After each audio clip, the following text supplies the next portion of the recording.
watched a movie on Netflix today. It was called The Weekend Getaway. The Weekend Getaway is directed by Kim Farrant. I'm unfamiliar with Kim's previous work. She is previously known for directing Strangerland. That's a movie that starred Nicole Kidman, Joseph Fiennes, and Hugo Weaving, which makes me feel like I should know this movie, but I'm unfamiliar with it. Started on Netflix on March 3rd, and it is starring Leighton Meester. The synopsis is when her best friend vanishes during a girl's trip to Croatia, a woman races to figure out what happened. However, each clue yields another unsettling deception.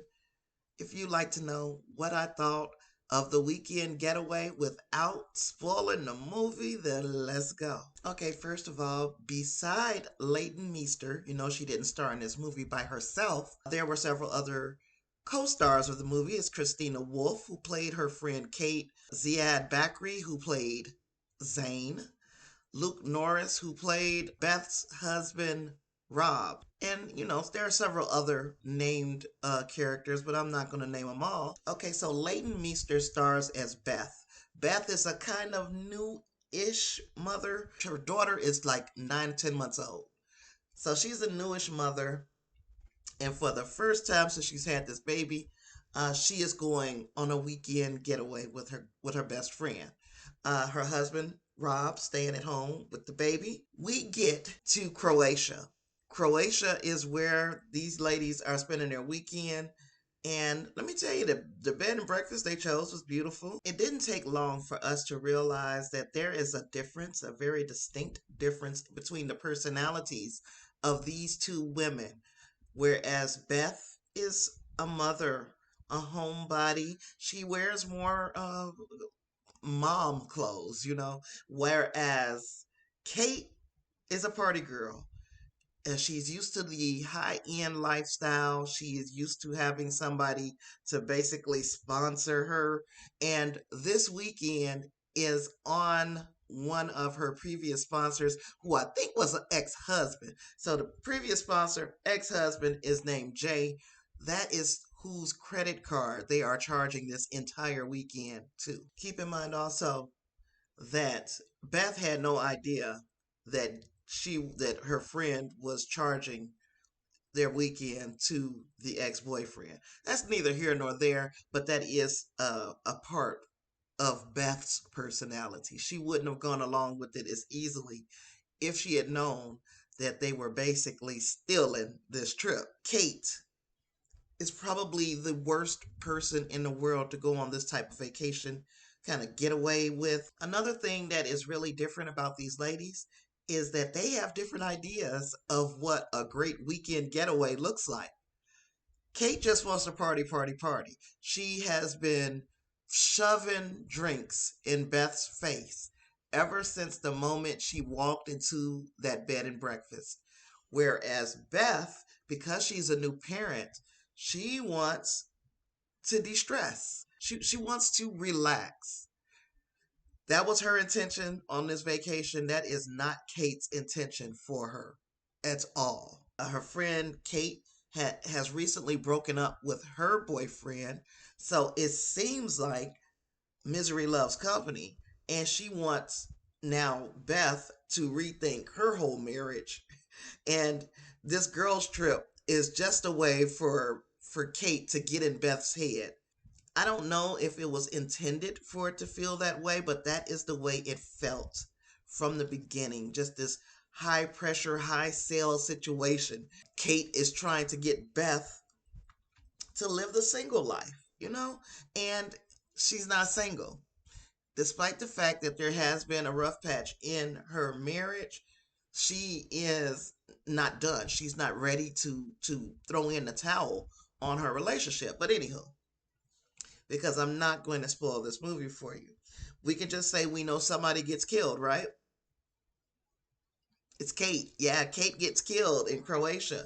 So while trying to find out who killed Kate, Beth just runs into one roadblock after another. She's finding out the people that she had in her orbit that are closest to her are not actually what they seem.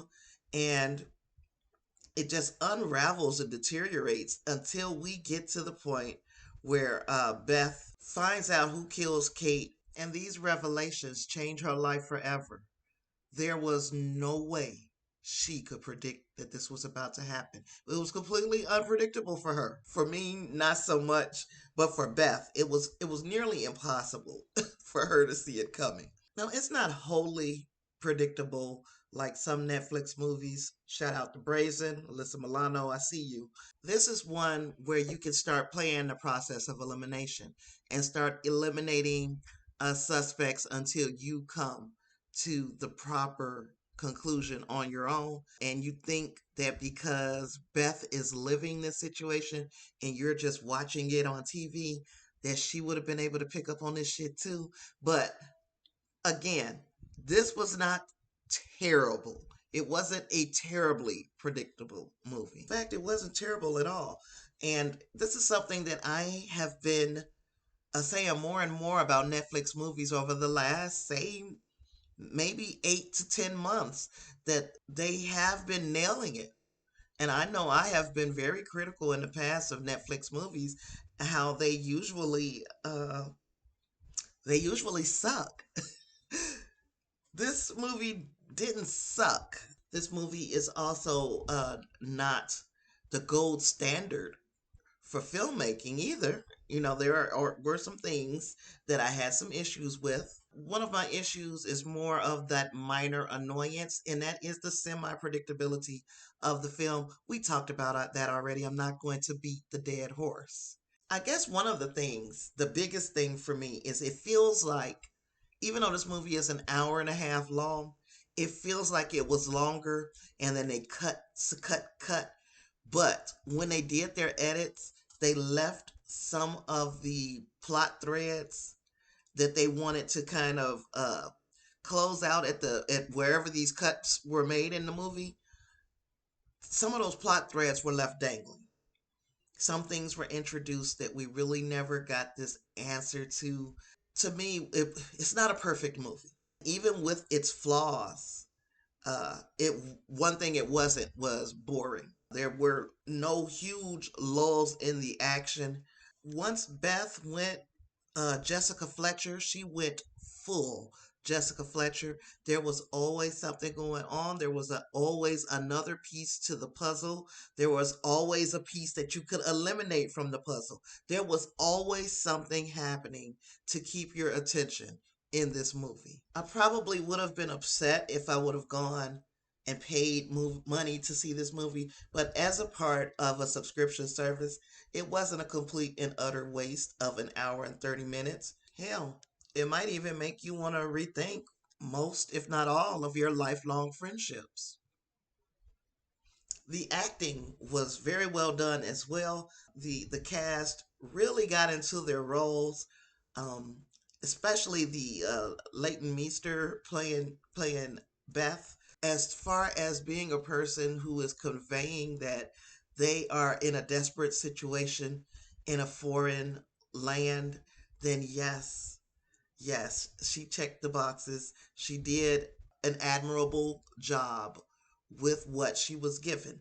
Not saying that what she was given was bad, it was just a little convoluted.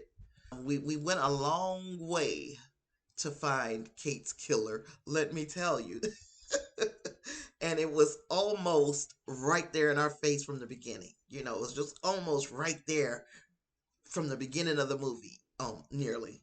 The movie was shot in Croatia, so all of the scenery and everything like that was beautiful. There were a few little jump cuts that were weird, and I'm pretty sure that when or if you watch this movie, you will see where I'm talking about. We're like, oh, that was a funny edit, but it wasn't a terrible waste of time.